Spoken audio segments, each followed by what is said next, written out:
I think I want to share with you guys. Good evening, everybody. I am at our retreat location. We just finished an amazing retreat. And so but I still wanted to go live. I wanted to just share with you guys about my new course that's coming up, but I also want to talk about my digital planner because I've been getting a lot of questions about how to use it, how to employ it in your life. And so I want to take some time tonight to explore that, to share that with you. And so before we get started, I want to share with you a song that I thought was so powerful that I just had to. I just had to file your taxes. Of course, there's a YouTube commercial. All right. So I'm gonna let this song be my introduction for tonight. This song comes to me by way of my son, Jordan, and this is one of his favorite songs. And I thought, I have to share it with you guys. I have to. I know the YouTube gods are gonna get at me because it is a what's the word? It's a copywritten song, but I could not start the day or start the evening without sharing this with you. So let me share this because it's just such a powerful song. And wait, I should give this little part of the story. So Jordan, at my taste and Jordan's taste are diametrically opposed. So I am an R&B person. I love R&B. I grew up on R&B. We're talking Frankie Beverly and Mays, Jodeci, Stevie Wonder, Beyonce, Teddy Pendergrass, LTD. Come on, everybody. Who knows about LTD? And I was absolutely blown away that my child hates R&B, cannot stand it. If there's an R&B song on and he starts to get that, hear it, he's like, Mom, can you skip that? Can you change that? I'm like, no. How did this happen? So I've just had to just breathe through it because ain't nothing I can do about it. This is his thing. This is what he enjoys doing. This is how he sees life. And I'm like, okay, all right, that's what it is. But it turns out that there are some songs that he has that I absolutely love. And so I want to share this with you guys tonight. I want to, it is out of the eyes of children that we begin to see the world in a different way. And I don't even know what made me listen, but maybe it was just his fervent love for it. Excuse me. Maybe it was his love for it that he just adored it. It was just his thing. He could not get enough of it. And so I just had to just breathe through it. Okay, this is who he is. This is what he loves. This is his thing. But one day, so the other part is that when he gets up in the morning, he always just really goes in. That's his thing. Mom, do I have time to work out before he goes to school? And so I'm like, yeah, you got some time to work out. And so while I'm getting dressed, he's downstairs working with my rebounder, just jamming out to his jams. And one day he asked me to listen to it or something, or I heard the lyrics and I was like, oh, this is kind of nice. And so recently he shared a song with me that I thought, okay, this might be my theme song for 2022. So this is a song that I'm going to share with you guys. That's a long-winded way of just getting to, let me share this song with you guys, because I think that you would find it powerful as well. Okay, here we go.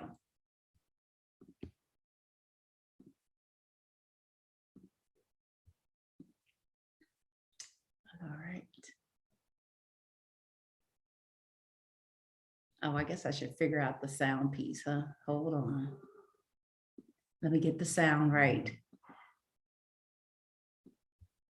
Share sound. There we go.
So that is one of his jams.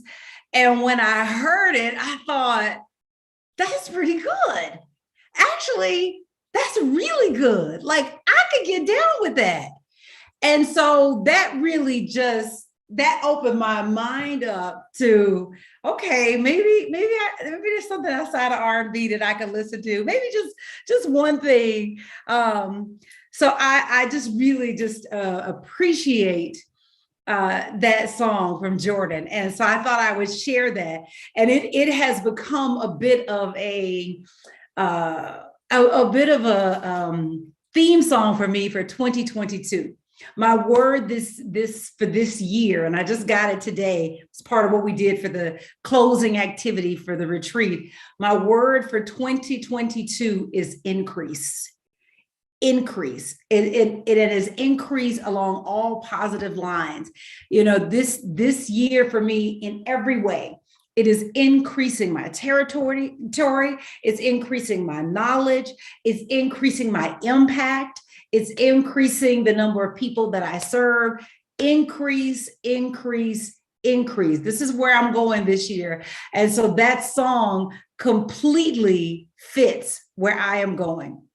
So I'm really glad for you guys to be here this evening. I'm going to be talking a little bit about my digital planner. It's the Manifesting Money digital planner.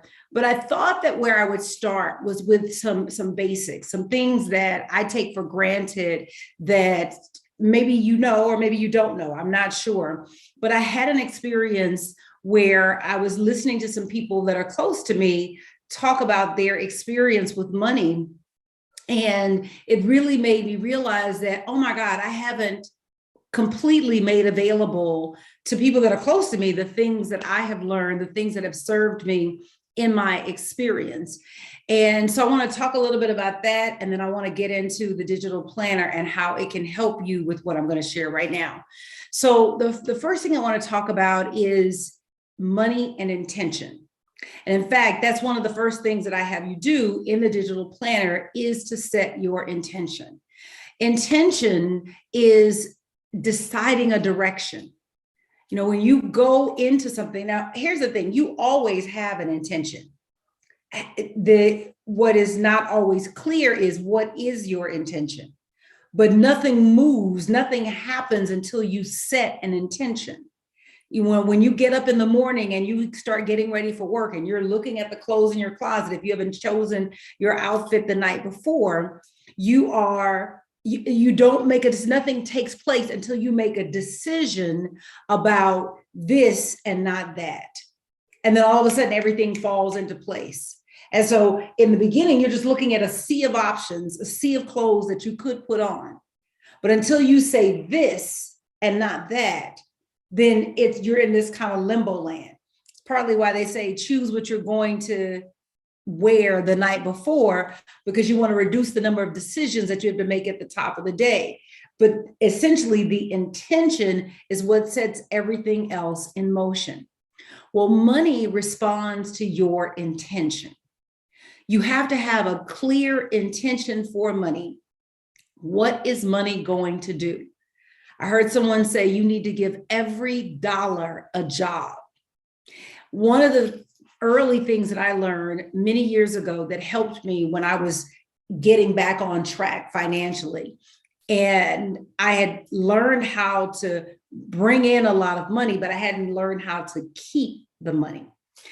And when I started to do an inventory of the way that I was spending, what I learned is that I didn't have clear intentions for every dollar. There were some dollars that were going toward things that if I had taken time to think about it, to process it, to put my mind around it, I probably would have made a different decision.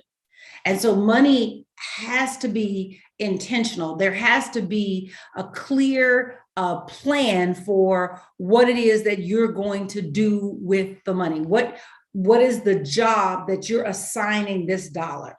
How are you sending this money out to work on your behalf?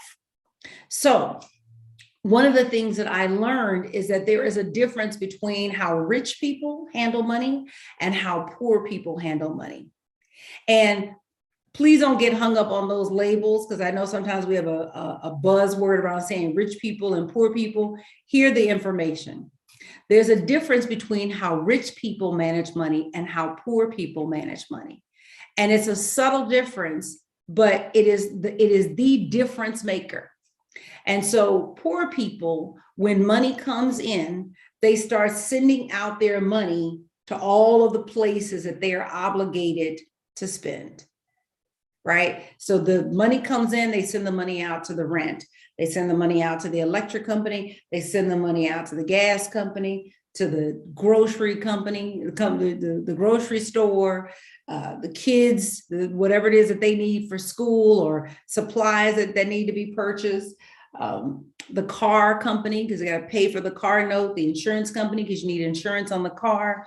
And so they have paid out everyone else. And then whatever is left over, and usually not much, that then is what they live on. Rich people start by paying themselves first, and then they pay everyone else.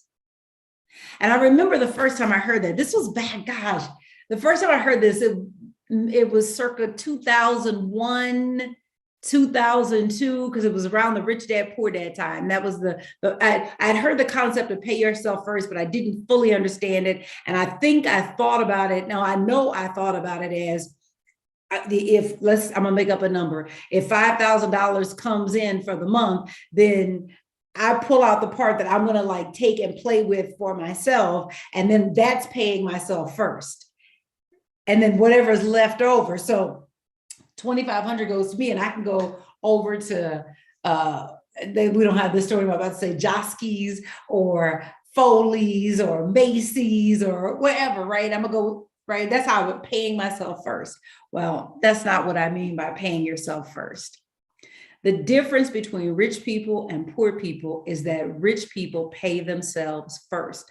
But let me tell you what it means to pay yourself first.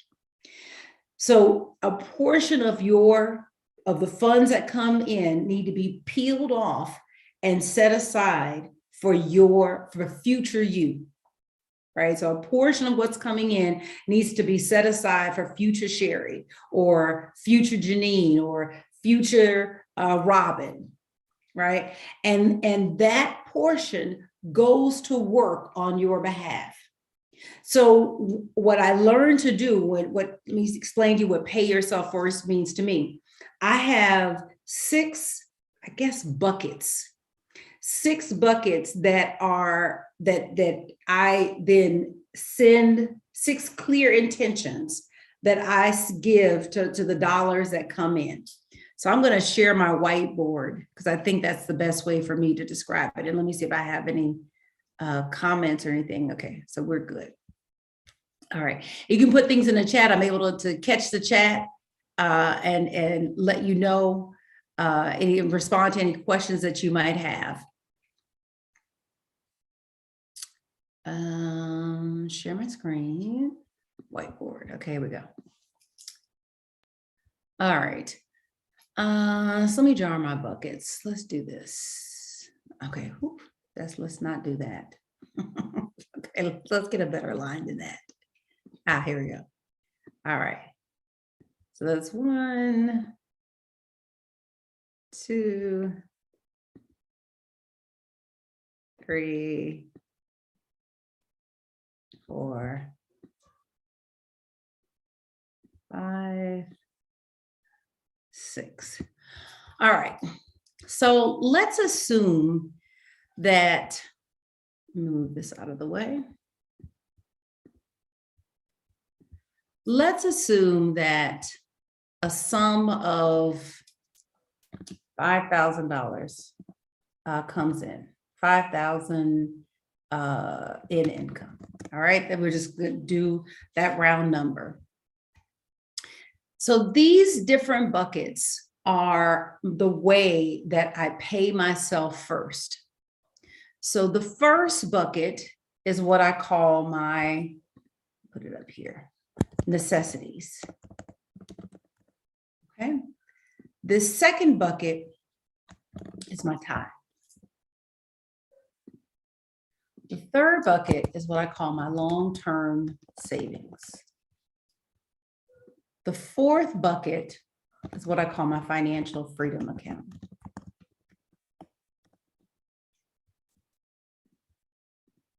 The fifth bucket is what I call my education account.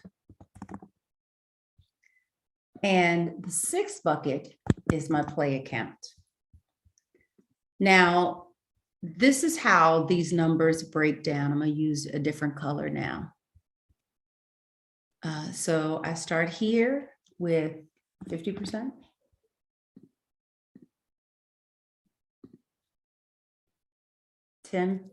Before I go forward, let me talk about what goes in the necessities bucket. So what goes in the necessities bucket are house note,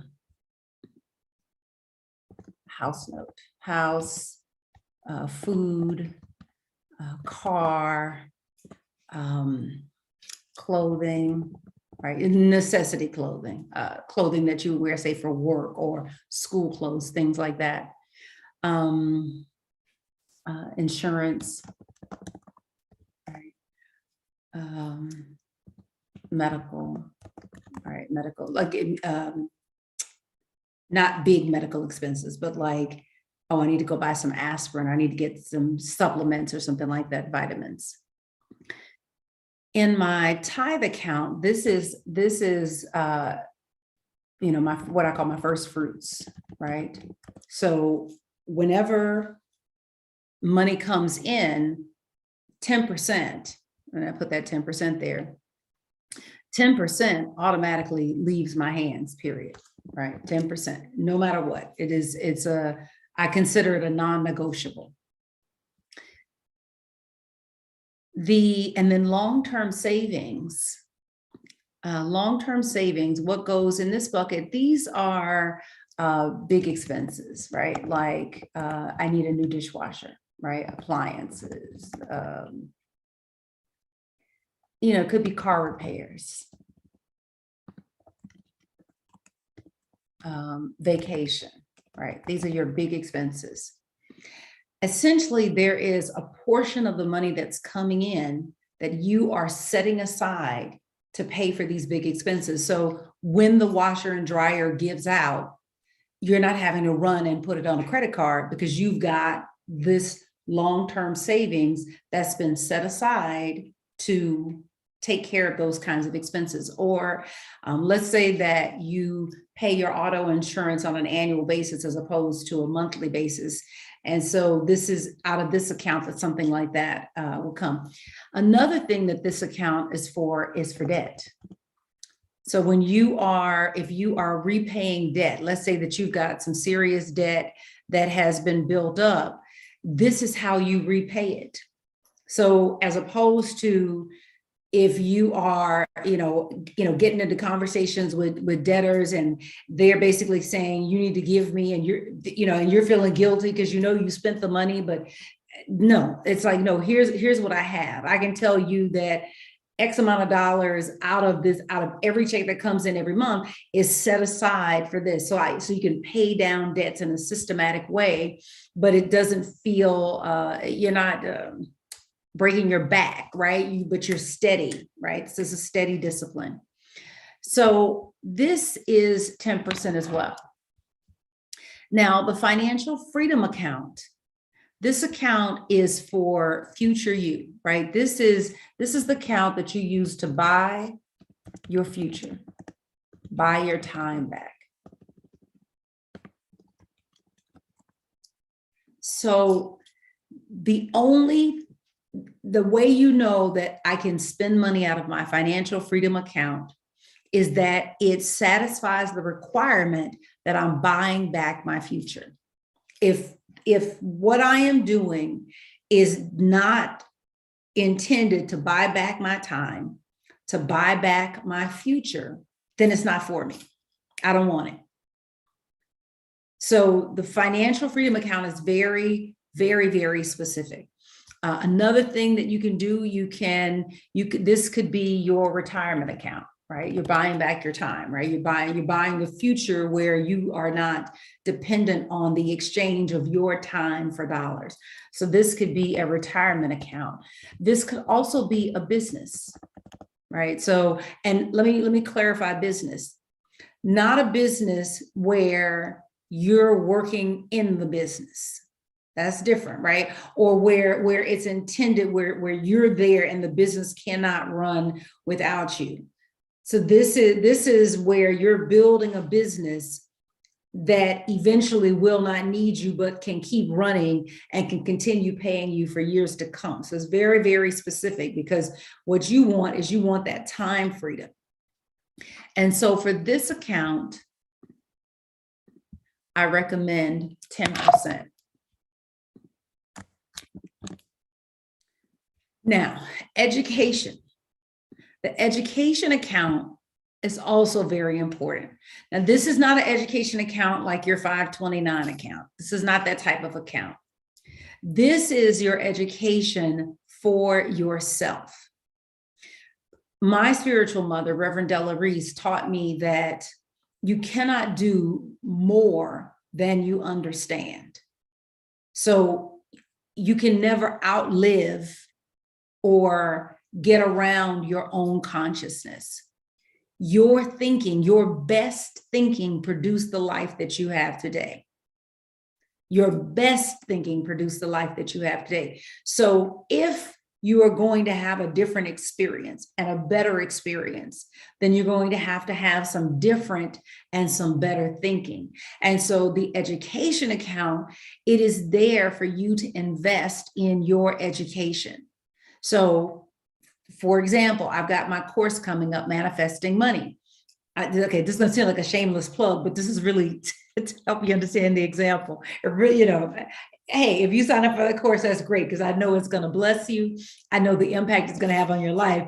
But if you don't, that's cool too, because I want everybody that's a right fit for the course. So education is about an investment in expanding your consciousness. So this is about expanding your understanding, right?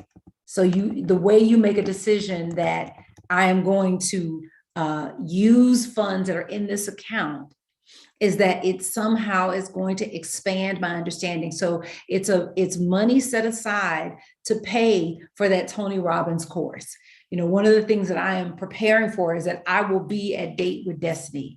I already know I'm taking that week, and we're going to be down in Orlando, me and Tony and whoever else signs up, and I will be there for that 8-9 days. And so that means I got to have a babysitter on standby to cover, make sure that Jordan is minded while I am down in Orlando, Florida, kicking it with Tony Robbins and friends. That means that and I'm not paying for it with current dollars. I'm not, when the opportunity comes and they give you that, buy one, or what they do is you and a friend come so you can split the cost, right? That's usually like their best offer. When they come with that offer, I already have the funds set aside because I'm planning for it, right? It's not catching me by surprise. And what I recommend that you put in this account is also 10%, right? So again, it's anything that expands your understanding. It is anything that grows, that grows you. This account is about growth. This account is about growth and expansion. If there's a financial course that's coming where you're going to learn how to budget, you want to have some funds that are already set aside to pay for that course. If you are just thinking the books, you want to buy some books. Books are one of the cheapest ways that you can be mentored. There's so much great information. We are living in the information age, besides the fact of all the stuff that you can find online.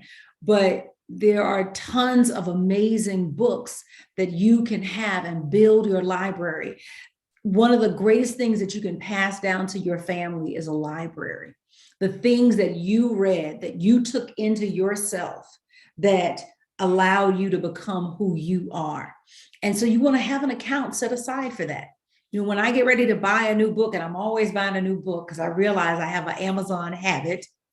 When I'm buying a new book, I'm paying for it out of this account. I'm not going into my account that I use for rent or well, mortgage, that I use for my mortgage, or my account that I use for my groceries to pay for my education. So it's coming out of a specific account. The dollars in this account have a very specific job, and they have to do their job. Right? Okay. Now this account, now this was one that I actually had a little trouble with. This is the play account. These are your frivolous expenses. Okay. These are the ones where you go flat screen. Well, it depends on what you got in the account. Where you go flat screen TV, or, spontaneous trip to Big Bear, or, oh, that dress looks good. I think I want to get that dress for myself, right? This is what goes in this account. Now, this account is, in my opinion, maybe it's just for me because of how I had been conditioned around money. This account to me is probably the most important account, because it is how you teach yourself to enjoy money. Now, I don't know if you were like me. Maybe you weren't. Maybe you had your stuff together. I didn't necessarily have my stuff together. And I was busy paying down debt and trying to put off my enjoyment of money in the future. I'm going to be able to enjoy money when all of this debt is paid off, when all of these expenses, these obligations are met. And so my joy was pushed off into some future date. And anytime that I would buy something for myself, I would feel guilty. I don't know if anybody can identify with that. I would feel so guilty because it would feel like I was being irresponsible. I've got all of these expenses that I have said yes to, and here I am out at the store buying something. And so generally it would have to be like a serious necessity for me to go and invest in some new clothes or something like that. Until I learned that you will never bring into your life more of what you do not enjoy. You will never bring into your life more of what you do not enjoy. When that revelation came, it hit me like a ton of bricks, because I understand consciousness. And with consciousness, you don't get to a destination and then you become along the way. And so if, Sherry, you don't know how to enjoy money at this level, when there is more, you won't enjoy money then either, because that consciousness is built over time. And so this amount is 10% as well. Uh-oh, did not mean to do that. Get that out. That should be green. This amount is 10% as well. And so this is how I give every dollar that comes in a job. Every dollar that comes in has a specific job. So if $1 comes in, 10 cents goes to my play account, 10 cents goes to my education account, 10 cents goes to my financial freedom account, 10 cents goes to my long-term savings, 10 cents goes to my tithe, and 50 cents remains to basically pay for my basic costs, my house, my food, my car, clothing, all my necessities. When I started operating this way, this was a game changer. This changed my relationship with money. And it helped me to stop being run by money and for me to start being the master of money. Prior to this, money was my master. And so I was constantly never having enough. Once I made the commitment to manage my money in this way, everything shifted. Everything shifted. It was a game changer. All of a sudden, I found out how to have peace with money. And so if there were debts that were coming in, I knew exactly how much I had on a monthly basis in order to pay down debts. And so it didn't matter who called. I know what the dollar figure is. Here's the budget that's been set aside to cover this expense. But even while I was releasing the debt consciousness, hear me now, even while I was releasing the debt consciousness, I was also enjoying money. So I wasn't waiting until the debt was done in order to enjoy money. I was enjoying money right where I am. And so my life became more peaceful. My life became joyful. All of a sudden I could go and buy myself things and not feel guilty. And as long as I was staying in this 10% category, as long as I was in this 10% bucket, right? I didn't like lose my mind on the 10%. As long as I did that, life was good. So then I could feel, I could feel responsible with my money. But the other thing that it did is that it established order. And so when money comes in, money knows exactly what to do. Now, you know yourself. It may be that you need to automate these distributions. I tend to be the type of person that once I make the decision in my head, then I'm unswayable. I've made up my mind.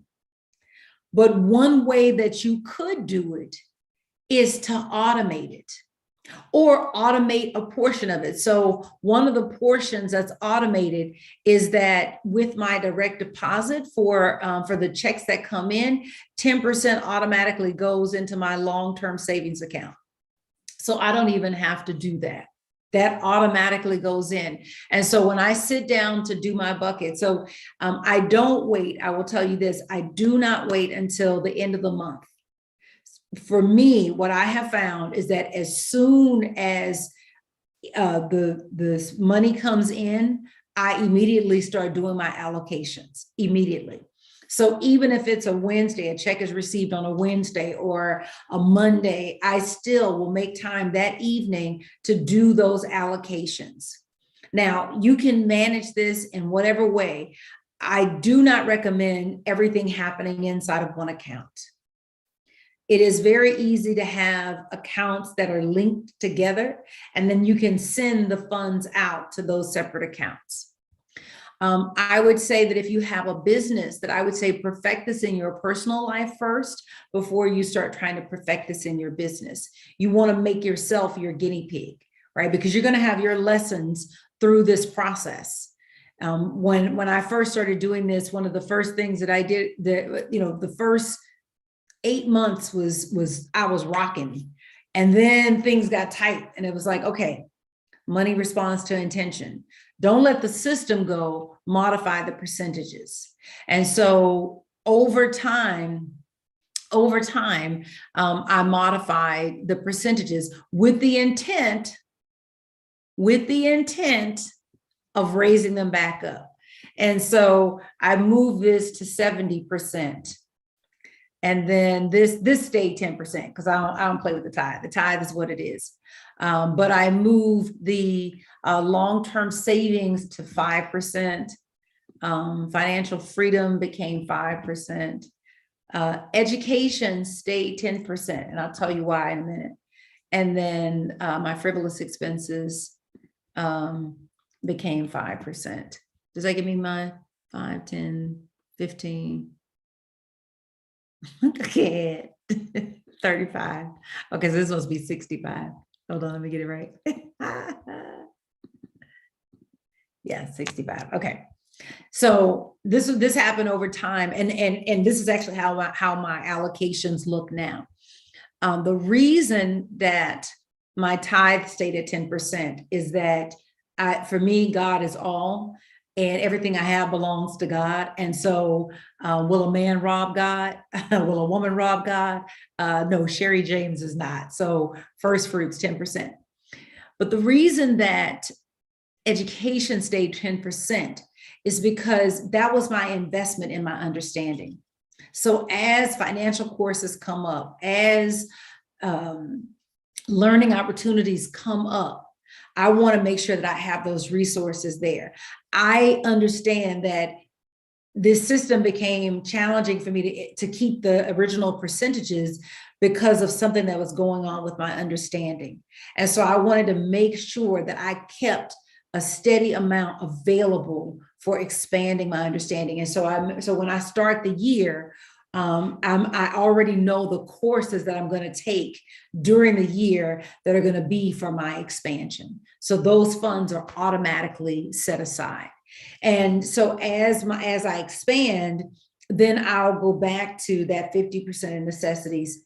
The tithe won't move, of course, but back up to 10% in the long-term savings, 10% in the financial freedom, 10% in education, and 10% in the play account. So I hope that helps. I wanted to share that I had been really impacted by a conversation that I had with some people recently, and it really made me to know how valuable this is, and that I really needed to share it with someone. I really needed to just to not have it be something that I'm doing personally, and I'm not passing it on to the people that are connected to me. So definitely wanted to share that with you. Thank you. And Dell says, do you tithe 10%? Yes, Dell, I do. And I do it as soon as the check comes in. That for me, the tithe is automatic. It is not automated. Let me say that it's not automated because my income fluctuates. So my income is up, some months, and then it levels out. There's a base that it hits, but there's some months where I have speaking engagements. I get different assignments throughout the month. For example, I've got a speaking engagement coming up in February, so I know that that's going to be over and above. So for that reason, my tithe isn't automated, but my tithe is non-negotiable. So it is a non-negotiable part of my experience. And so I insist that the tithe happen in my life. And when I first started tithing, and I shared this story earlier, but maybe it's valuable here. So when I learned to be a tither as an adult. I didn't grow up in a family that tithe. It was something that my spiritual teacher, the Reverend Mary Tumpkin, taught, Reverend Della as well, but Reverend Mary Tumpkin is who really impressed it upon me. And she talked about just partnering with God and understanding that I'm in partnership with this universe, and that my part in the partnership is the first fruits, the first tenth of what I receive. And so when I first started tithing, which was probably around 1997, 1998, 1999, somewhere in there. That's when I first started tithing. I would give, but I was one of those $20 and $10 givers at church. And so I decided, after hearing Reverend Mary talk about tithing, that I was going to be a tither. But I did what I call playing with my tithe. And what I mean by that is that I would tithe, and then I would, one week, and then I might not tithe the next week. Or I would give my check, spend the money, and then I would get to Sunday, and then there wouldn't be enough in my account without, not, having a check be good that I give the church. And so I was like, okay, well, next week I'll make up for it. And I had an experience where everything fell apart in my life. And it was the weekend of October 3rd, 2009, to be exact. And I was in Jacksonville, Florida. I was traveling with a film that I was presenting, and someone booked my hotel for me, and they put me in a La Quinta Inn. And this La Quinta Inn was apparently not a good La Quinta Inn. Now, the rest of the brand might be okay, but I was too broke in that season of my life to do anything about it. I couldn't get myself out of that hotel. And to be honest, I barely had enough money to eat that weekend. And I felt so ashamed and so just disgusted with myself, because at this point, it's been 6 years since I've been a teacher in this ministry. Wasn't yet on the track to become a minister, but I was a teacher in the ministry. And I just felt like, you are such a fraud. You are out here telling people that they can have as far as they can see. And here you are in this dusty, busted motel, and you cannot get yourself out of it. And in that hotel, and it was nasty. The mattress was lumpy. There were blood stains on the bathroom door. The carpet was moist. People were working on their cars in the parking lot of the motel. And I kid you not, I'm not even making this up. Some woman came to my hotel door with a head full of rollers and said, "Is Shaniqua home?" I was like, what twilight zone am I in? Now, because I teach consciousness, thoughts held in mind reproduce after their own kind. I could fool myself and tell you that I was this prosperous person, but my life is an unfailing witness to what's really going on up here. And so that moment was my come to Jesus moment. And I made a pledge to my God, to the God of my understanding, that I was no longer going to play with my tithe, that when the funds came in, the tithe was going out. And my promise to myself was that I'm gonna work this thing the way Reverend Mary and Reverend Della and Reverend Johnny and Reverend Edwin said, work this thing. And if it works, I'm gonna tell everybody. And if it don't work, I'm gonna tell everybody that they lied. Like it was that black and white for me. And so from that day forward, what I would do to help myself is that when a check would come in, as soon as it would clear, I would go to the bank and I would get a cashier's check. And now, mind you, with the account that I had at that time, the cashier's checks were free. But with a cashier's check, it pulls the funds out of the account. So we weren't at the point where we were doing electronic donations. This was, you either put a check or cash in the offering plate. That's it. So I would go to the bank and I would get a cashier's check. So if a check came in on Monday and it cleared on Monday, I would be at the bank on Monday getting a cashier's check. And I wouldn't spend anything until I had withdrawn the funds that were for my tithe. Now, today I do it differently because my discipline is there. It's 2022. That was more than a decade ago. So today when the funds come in, I send it out. It's still the same process, but I send it out electronically. And so it's a rock solid thing for me. But yeah, that is how I learned to tithe and how I became disciplined with tithing. And I did the cashier's check thing for years, easily a good 3 or 4 years, where it was just, steady whenever any income came in, and it didn't matter where it came from. And it was always on the gross that I would pay that tithe. So I thought I would share that. And I hope that helps someone, because when I learned how to manage resources, that is what made the difference for me. And it changed my relationship with money. It changed how money showed up in my life.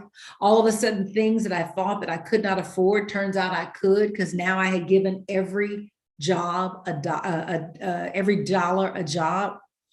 The other thing I learned is that every dollar in your experience already has a job, but you may not be present to what those jobs are. And so by setting aside these 6 jars or these 6 buckets, you can be clear with how you want your resources. And I found that those 6 buckets cover just about every expense in my life. That I don't really have anything that comes up that falls out of those 6 buckets. And so I can be intentional. And so that is how I pay myself first. And the process has introduced order in my money and peace in my mind around money.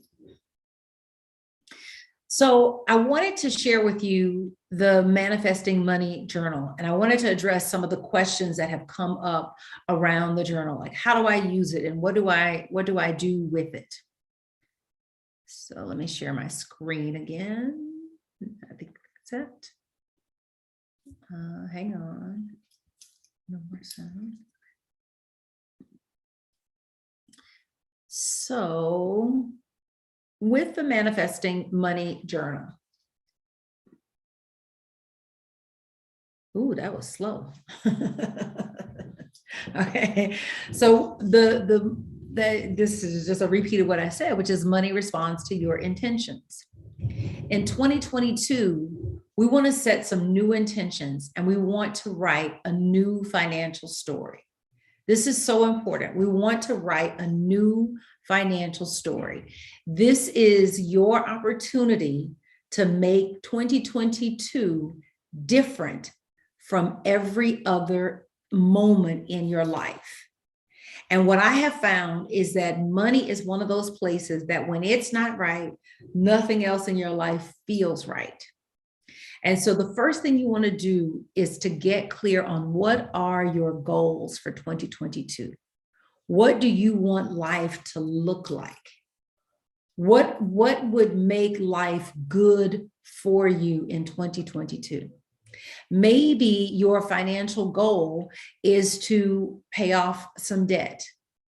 Now that you have a system, if you choose to pick up the 6 bucket system that I just identified, now that you have a system, you have a way to say how much money you can actually pay off.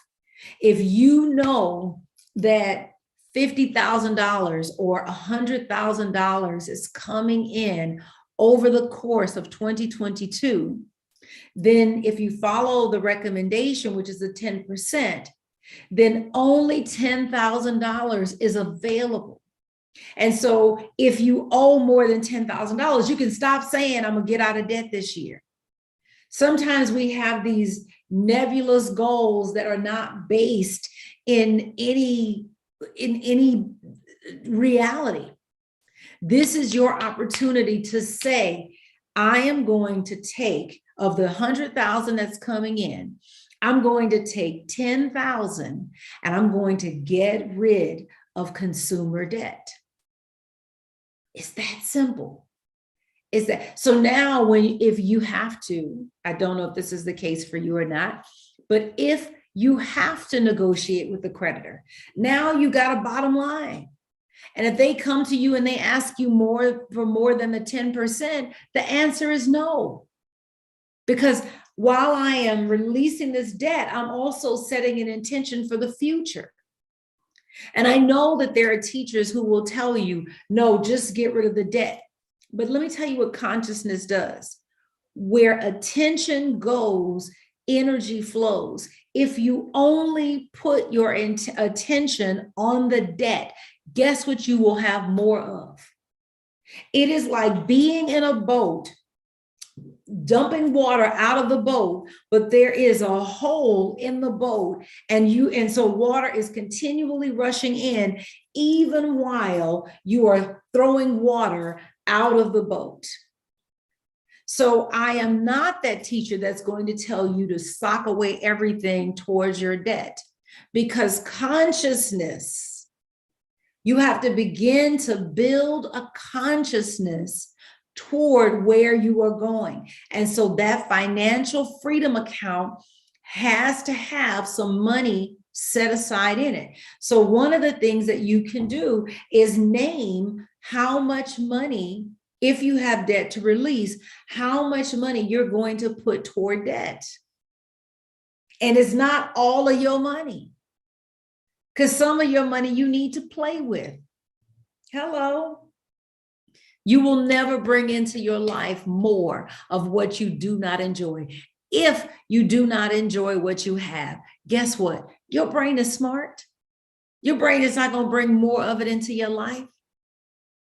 And so even right now, with life looking the way that it does, you are going to have to learn to enjoy money right where you are, right as you are. Maybe one of your goals is to learn to enjoy money. When I first learned this system, that's what I had to do. I had to learn to enjoy money. I had to learn not to feel guilty buying something for myself. That was a big deal because I had built up so much guilt around spending money. So you want to make sure that you take some time to build out goals that are meaningful for you. Because here's the thing, this is your experience. You don't need my goals. You don't need my financial goals. You need your financial goals. You need goals that make sense for you. Maybe you don't tithe. Let's say maybe you don't tithe, and maybe you heard my story and you have decided that, you know what, I want to give tithing a try. So maybe that's one of your financial goals for 2022 is that, you know what, I'm going to stop playing with my tithe and I'm going to tithe no matter what. And so maybe that's one of your goals. Again, what you're looking at is, what intention do I need to set in order to be better with money than I am right now? What intention? So goals, these are the intentions. What are the intentions that I need to set around money? Maybe I've been handling my money like a poor person. Oh, thank you, Spirit. I'm hearing the Spirit say this. Poor when you hear poor, don't think of someone who is living in a necessarily in a poor neighborhood, don't have enough to feed their kids. And poor is a habit pattern. So there are people living a very nice life who are poor. There are people who are bringing in hundreds of thousands of dollars. Hello, I know about some of those people. There are people who are bringing in hundreds of thousands of dollars who are still living paycheck to paycheck. And I know that sounds crazy. How could you have that much money and still be living paycheck to paycheck? Because it's consciousness. It's consciousness. Wealth is not always in having a lot of money. There are people who have a lot of money who the money has them. They have not yet become the master of money. And so they are driven by their money versus them telling their money what to do. So I can't tell any personal stories because I can't tell nobody's business. So I don't want to do that. So you want to, the system of paying yourself first is you moving yourself out of the poor people column into the rich people column. And I promise you, it is a difference maker when you commit. And so maybe one of your goals is that I'm now going to handle my money like the rich handle their money. I'm now going to put in place a system that is going to make a difference in my life and in the lives after me, the generations after me. And then you want to make a savings plan. Now you know how to do that. So you can start with the goal amount. So the first thing you want to do is go here and you have the goal amount, right? And let's say that this savings plan is your long-term savings, right? This is your long-term savings. Or maybe you decide, you know what, this is going to be my financial freedom. I'm going to do this for the financial freedom. But again, you're doing it for one of the accounts. Well, if you know that 100,000 is coming in and you've got 10% for your long-term savings account, then you know that you want 10,000 in that account. That's your goal. That's how you decide the goal. Because now you know, this is how my funds are going to be allocated. So this year, the way success looks is that 10% of what is coming in is going to be set aside in my long-term savings account. And now you can take it and you can break it. So, you put the date there. The date is 12/31/22. And now you got a monthly goal. And so I think that comes up to 833. Hang on, let me get a number for you.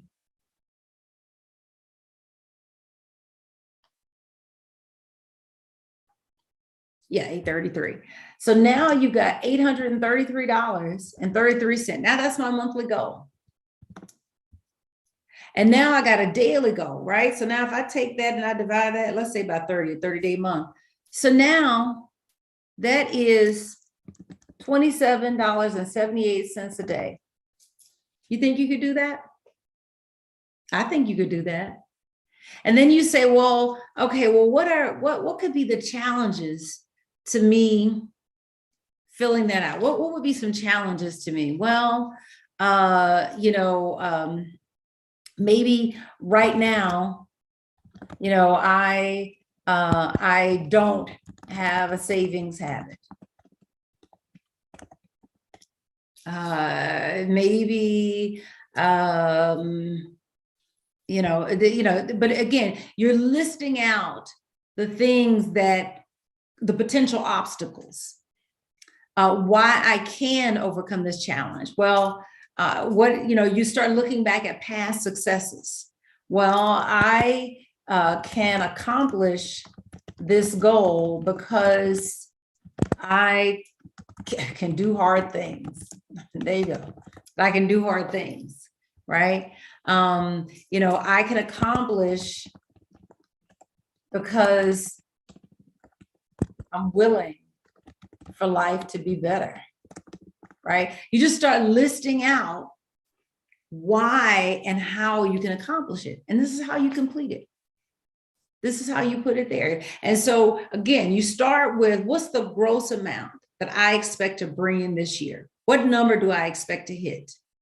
And then again, if you're using the system as I recommended it, the 50, 10, 10, 10, 10, 10, then 10% is in that long-term savings. And so there's your savings goal right there.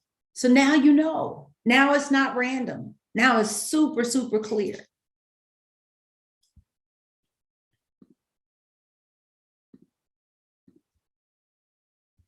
So then the next piece, let me get out this.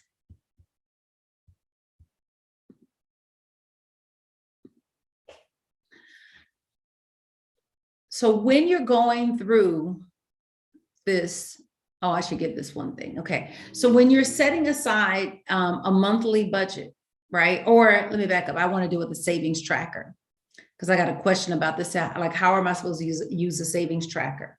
So now we have the annual goal. So let's go back here. We have the annual goal, which we know is the 10,000. And we know the monthly goal is right here. It's 833, right? And so now I start listing out the amounts. So every time I put something in the account, let's say, we're coming up on February 1, is it general? A lot of people get paid on the 1st. And so I know out of that check, I'm going to be able to put aside $500 or whatever the number is. I'm making that number up.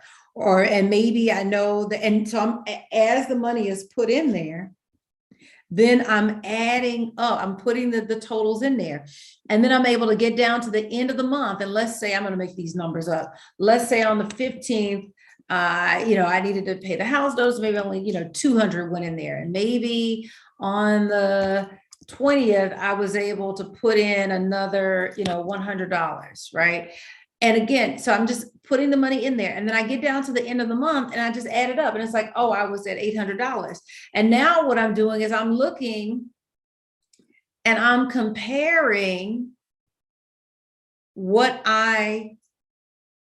the month's goal was with what the actual goal came to be. So I'm looking at my success. I'm evaluating, did I meet my goal?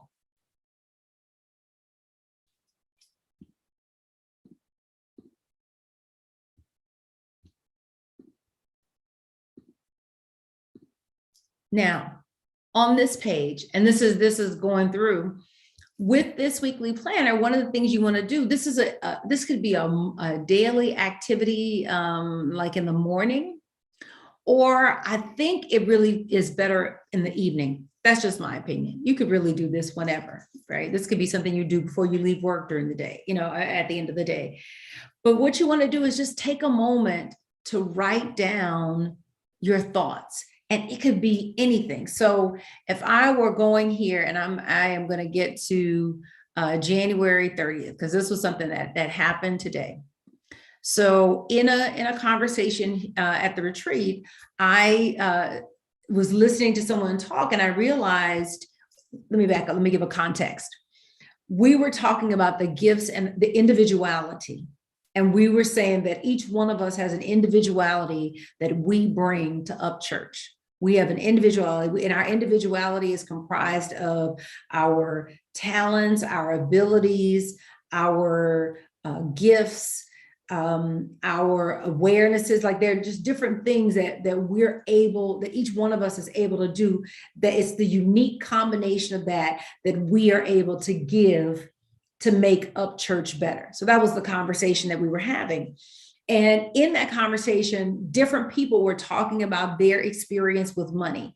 It was unrelated to any of what I'm sharing with you tonight. They were just sharing their experience with money. And it hit me as I was sitting in the meeting. Oh my God, I hadn't even thought about just doing a basic, here's how you budget, here's how you pay yourself first workshop. That's so simple.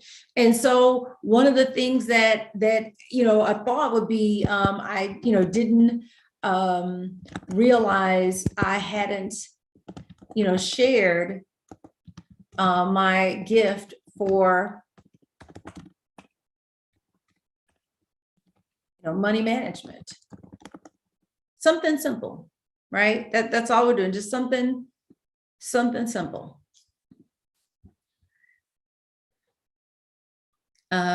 On Saturday, it wasn't Saturday, it was on the day before, but I'm going to put it here. On Saturday, I was thinking about the cost of the retreat and reconciling the books, right? So that was on my mind. That's it. It's just simple. All you're doing is capturing your thoughts. And anything can go there. It could be,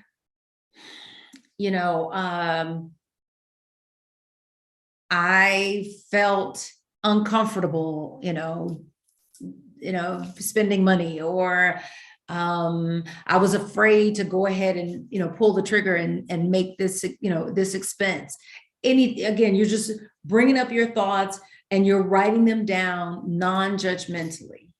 And the reason you're writing them down non-judgmentally is that you want to be as honest as possible. Nobody's going to see your journal. Nobody's going to collect it and talk to you about it. This is for you to have a chance to look at yourself and to think about what you're thinking about. That's really the purpose of this journal. It is to help you notice what is going on up here, is to help you notice what is happening in your heart around money. And when you do that, it's a game changer, because then you can make some changes. Sometimes the hardest thing to change is what you can't see. So once you take the time to just get clear on what it is that you are thinking, what it is that you are processing, then you can make a difference. Then you can really share in a powerful way.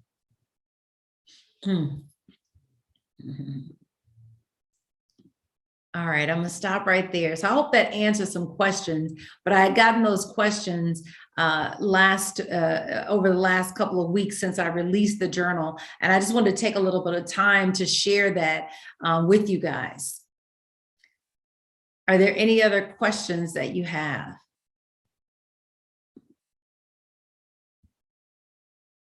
Any other questions that you have, you can put those in the chat. So I want to extend an invitation to you to join me for Manifesting Money. This course is, it's been my baby. This has been my thing. I got involved in New Thought and this kind of teaching because of the abundance teaching. And it has been my journey to help people have a better relationship with money. And so this is a very practical course. We're, of course, going to touch on the spirituality, but this is also an opportunity for you to get some practical help. And I hope you got a sense of that this evening. And so I have what I'm really excited about is I have pulled together a panel of experts that are going to be meeting with us on Saturday mornings in the Early Risers Club. You only get access to them if you're part of the course. And I am bringing out my big guns for this course. So I'm very, very excited to roll this out. I've got an expert in publishing. I've got an expert in relationships. I've got an expert in corporate structures for those of you that are business owners and want to understand how to structure your business and how to scale your business, right? How to go from being this 1 or 2 person shop, maybe 3 person shop. How do I scale this? How do I open offices in other areas of the country? So I have one of my experts coming. I'm really excited for you to hear from him. This is a really, really dynamic course, and it is powerful. And so I want to encourage you, the discount, if you were one of the lucky ones who signed up for the digital planner and you got the discount ends tomorrow. So after the 31st, you'll still be able to register until the 4th, but the discount ends tomorrow. Also, we are going to have our first Early Risers Club next Saturday, February 5th at 6 a.m. Pacific. 6 a.m. Pacific. This is the Early Risers Club. So this probably is my favorite part because this is my opportunity to work with you personally, to give you some specific coaching around the things that you care about, the things that you are working with. So I want to encourage you to be a part of that. You can go to manifestingmoney.revsherry.com and sign up and join me. And I can't wait to see you. Module 1 has already dropped. That dropped on the 24th of January. Module 2 is going to drop tomorrow, Monday. So you still have enough time to get through the material, to get caught up and be a part of this amazing course. And I said this before, and I'll say it again. This is the first round. I promise you, when the course comes back, and it is going to be more robust, and it will not be this price again. So if you are on the fence, I want to nudge you to go ahead and sign up. Go ahead and sign up. You want to be a part of this now. You will have lifetime access to this course. It is something that you will be able to go back to again and again and again and again. All right. I thank you so much for being here with me this evening. This has been such a wonderful experience sharing this with you, but it's also been really powerful because I've had a chance to just share with you my system for money management that has really been a game changer in my experience. And if you liked what you heard and you want to go deeper, then manifesting money really is the next step for you. And so I encourage you, join me. You will not